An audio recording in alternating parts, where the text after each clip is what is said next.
Hey everyone, this is December 2nd. This is the semi-anniversary of my amputation, and I'm quite happy with what's happening so far. Today I want to talk to all my wonderful friends and family out there, let you all know what's happening, what's been happening in this last half of a year, and it's going to be sort of a list of the good, the bad, and the truth. So, but before I do, I'm going to go ahead and show you a bit about what we have to do as amputees every day. We get up and we get dressed like most people, but we have to put our leg on before we put our trousers on if we're going to wear the leg for the day. So I'm going to do that for you right now. Oh, hey, by the way, I'm not going to edit this video very much. I just want to get it out there and just kind of make this kind of raw, be a little bit easier. So anyway, here's my leg.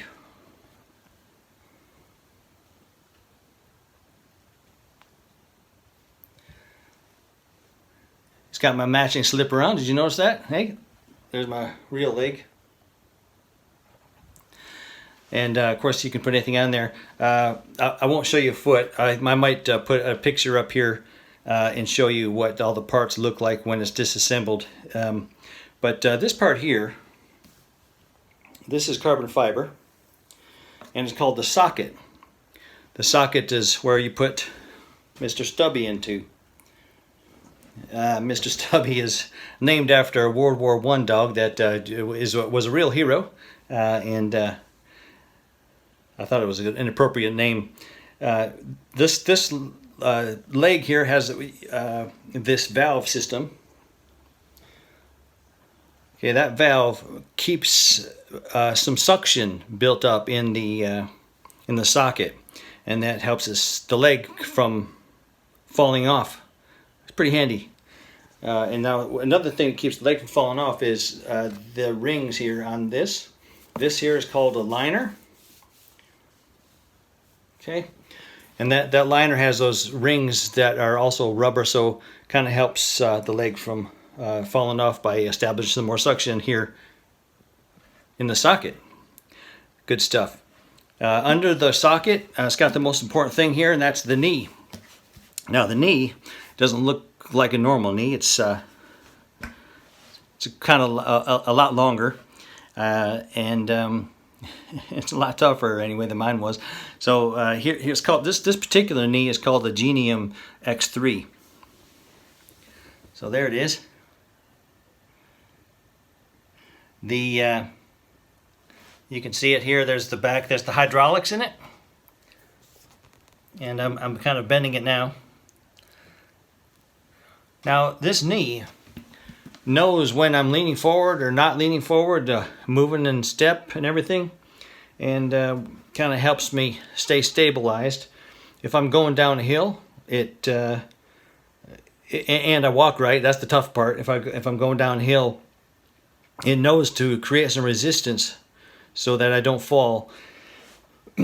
It's pretty good. I can't run with this. I've tried. That's just not going to happen. This leg is not designed to run. You really do sort of need a blade, and I'll probably have to have a stiff leg without a knee that doesn't bend if I'm going to run. But I haven't looked into that much yet. I've only been an amputee for 6 months, so we'll see what happens in the future. So yeah, so that's the. Oh yeah, here's some other parts. This is the charger. This charger here. That's where I have to plug my leg in every once in a while. The battery in that leg lasts about maybe 5-6 days, and then I have to charge it, because if I don't, then all of a sudden my leg will lock up, and then I'll have to go back to a knee that doesn't bend. And I had enough of that for 3 years before my amputation, so we don't want that to happen. And now look, one more last thing here. When you have an amputation, your leg can kind of change shapes. Sometimes it swells, sometimes it shrinks, and so I use this sometimes. That'll go here over my Sgt Stubby, and kind of goes like this. and it creates a little extra suction, a better seal, so it doesn't fall off. You know, you kind of get the idea. I'm trying to pull it on here with one hand, but I should use my tripod or something, but anyway. So, you know, it kind of goes on here like this. Whoops, it looks prettier. You got the idea. So anyway, that's an extra seal there. Oh, so here we go. Now I'll save it for later. We'll build some suspense up. So let's talk about this. This is my amputated leg. You can see it's called a through knee amputation. Some people who have the legs amputated have a below the knee. That's if your leg pretty much is intact with your injuries or whatever. From below the knee, your tibia and fibula are going to be severed, and then it gets cut off there, but you still have a working knee. It has advantages because then, of course, you still have a knee, and you can do a lot of things that I can't do when you have a knee. Disadvantages, though, are if you're below the knee amputee, I hear anyway that sometimes they're harder to heal. They don't heal as well, or they cause problems because the bones are kind of floating around in there. It just doesn't sound or feel as stable. You can't put much weight on the actual bone itself. So that's the bad part.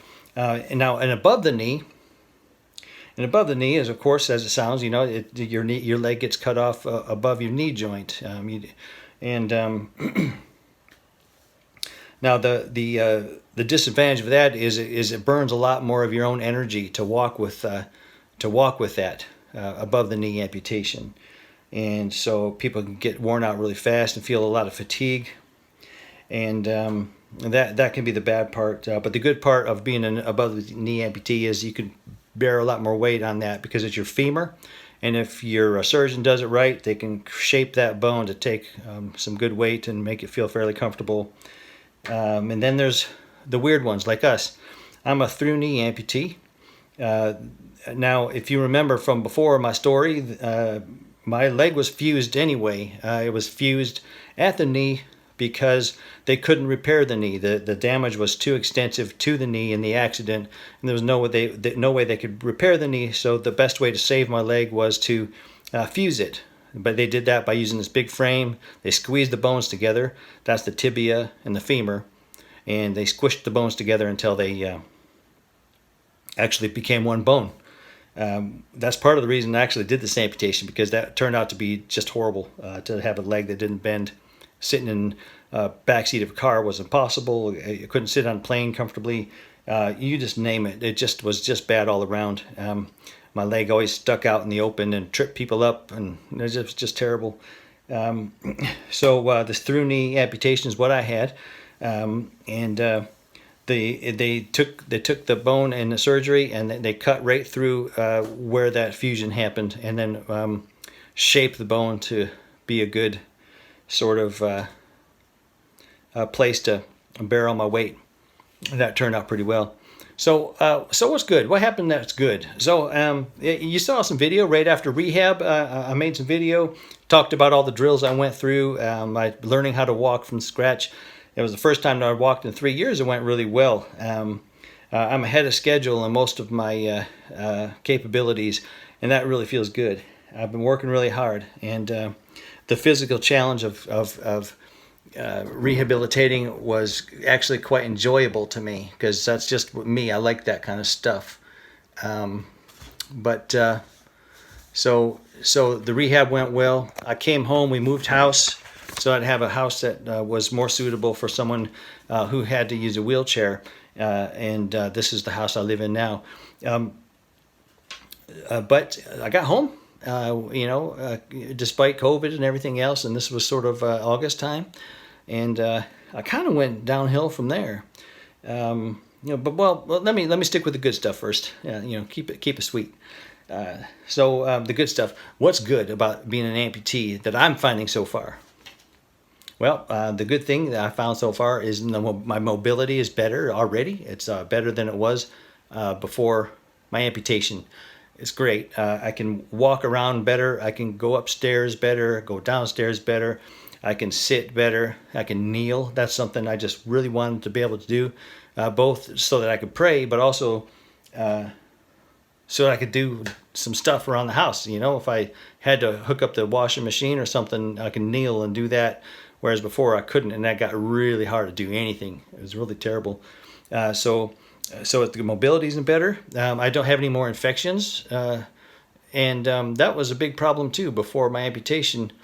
Yet another reason an amputation became a good idea, because I had osteomyelitis in my tibia, and that really was dangerous. That was just going to eat away at my bone, never get better unless they cut it apart, and no, wasn't going to go there again. So no more infections. The appearance.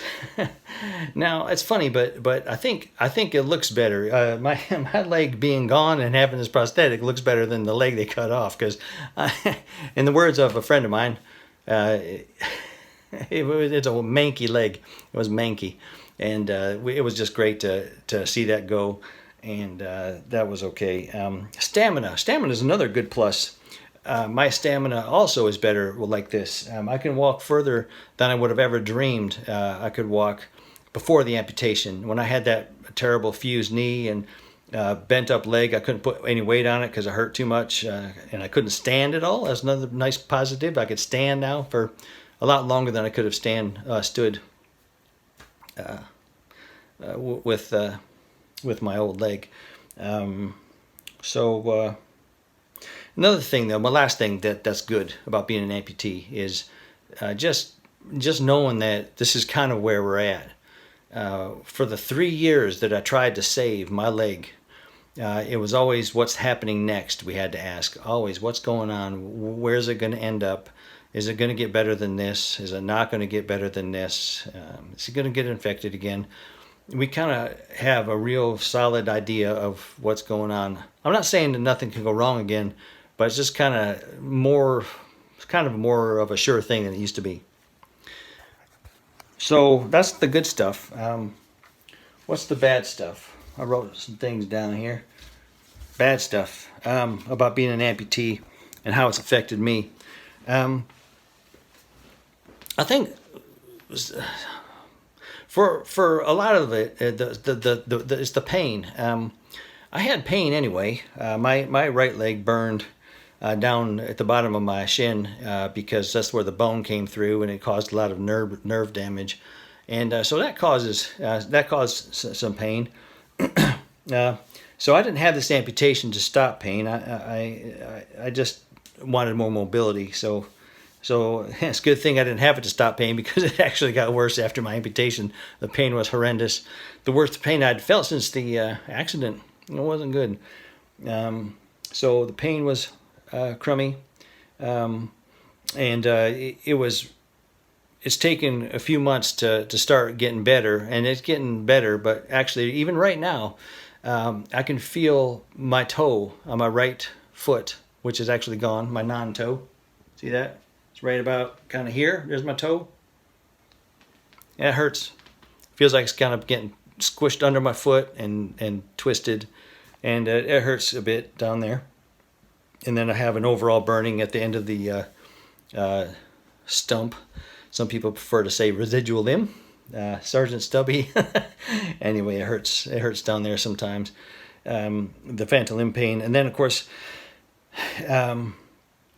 the fatigue has been just incredible. The fatigue just seemed to mount day after day, after week after week, after month after month. And folks, I can't stress enough how hard that was. Some of the fatigue came from just the pain in fighting that. Some of the fatigue came from the medication to fight the pain. Maybe we'll talk about that some other time. And then some of the pain came from just learning how to walk, and my body wasn't used to walking and using a lot of muscles it hasn't used for ages. And so many other reasons why the pain's been the fatigue has been mounting. And it's sort of like a vicious cycle, a snowball effect, whatever you will, that I'm laying around the house because I'm fatigued, and my wife is, patient, but you know what, if I were her, I wouldn't want to see me laying around all day and you know, it's tough, and so it kind of becomes tough on both of us, and then you know, tensions kind of rise, and you know, so there's relational tension, not just in the marriage, but in all of my relationships. Relationships are tough thing for an amputee, at least at first anyway, is what I'm finding. Now, ironically, increased activity has caused is sort of a bad thing because it has ended up with my left leg hurting more than it ever has. My left leg is working overtime. I won't call it my good leg because it's not. Now, as you know, it got messed up in the accident. And I'll just show you a bit. I've showed you in videos before if you've ever seen my workout videos. But this is, that's behind my knee there. It looks like that because in the accident, my leg collapsed, got flipped backwards, bent backwards the wrong way, and kind of tore open, and the bones came through. So they had to put a skin graft there. And that knee does not work anymore like it should. It only bends about halfway. I can't even get a 90-degree bend in that knee. So it's really tough walking with that, and plus the knee kind of is already arthritic according to the orthopedic guys, and then it's, you know, the bad knee and is causing some instability in my ankle and my foot, and that's hurting really bad a lot. So that again adds to the fatigue, but it also just creates a lot of pain, and I'm tired of pain. It makes it kind of rubbish, you know, sometimes, and that's another bad thing. That's probably, I think that's probably the worst thing about being an amputee for me right now. I think the fatigue is sort of going away at the moment. I'm hoping it stays that way, but I can't stress how serious it was. My wife Kathy felt that she almost thought I was going through a nervous breakdown because I'd sit there and under some various different stressors, start sort of maybe crying or just kind of, you know, hyperventilating. I've never had an anxiety attack before. I didn't know what they were, what they felt like, but I think maybe something like that was going on. There's so much pressures. There's one more thing too. This isn't because I'm an amputee, but it's part of the package for me. There's a very involved legal situation going on. I'm not going to talk about that right now. You know, maybe someday in the future. But that is adding a heck of a lot of stress, and that on top of everything else is I feel a lot of pressure. There's a lot of pressure just to do life, and it's tough. So that's where we're at. So that's the bad. And oh, by the way, that's the truth. I was supposed to talk about all that stuff. I kind of mixed the bad and the truth. That's kind of how I'm feeling. Yeah. So that's it. It's going to be a long video. I hope you're still with me, and you know, because I want to show you Sgt Stubby here. It's funny because when I had this amputation in the hospital, I didn't want anybody to see it. I didn't even look at it myself for a while. And then I didn't let anybody else see it. And of course, it was really hideous then. It had clear tape over it, and it was swollen, and it looked something like an eel or something. It was really nasty looking. And it had a big bunch of flesh on the right side that was kind of sewn together. But anyway, it's not so bad now. But hey, if this does, I'm so used to it, and I'm so used to all this kind of stuff. But you know, listen, you don't have to look if you don't want to, because I know it can be disturbing. But at the same time, it's kind of nice to know that there are other people who have differences, you know, like this, and you can kind of see. But anyway, so I'm going to take off my liner, and I'll show you what Sgt Stubby looks like.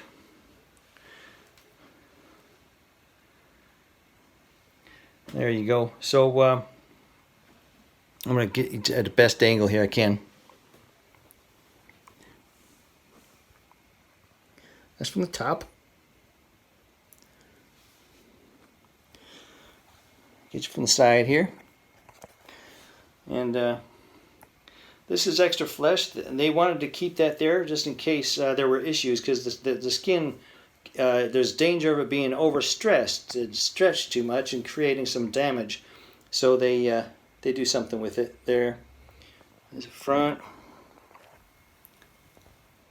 There's the side. So there you go. You'll notice that here there's